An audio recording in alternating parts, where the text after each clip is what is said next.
Arvydai, generolė, smagu jūs čia matyti, kad ir nelabai gausiai susirinkusius, aš irgi turbūt jau matot tik daugiau per teleką mane, ne, nes dėl pareigų gausos labai retai tenka prisijungti prie veiklos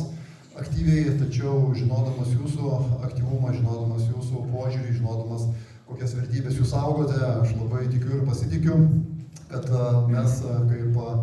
savanorių kūrėjų organizacija esame geram kely, vektorius atstatom ten, kur reikia, gal tik tai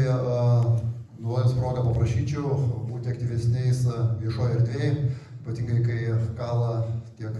krašto apsauga, tiek kariuomenė prie kryžiaus už nebūtus dalykus, tai jūs kaip profesionalai galėtumėt šiek tiek galbūt atmušti, o šiaip bendraja prasme dėkingas jums, kad radot laiko, kad ir labai lietinga šeštadienį atvykti, ypatingai kas iš tolesnių kraštų čia į Vilnių ir kartu išklausyti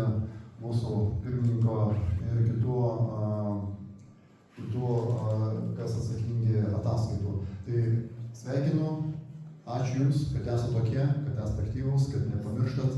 kaip sakant, ir randat laiko šalia visų kitų veiklų dar ir palaikyti savanorystės dvasią. Ačiū.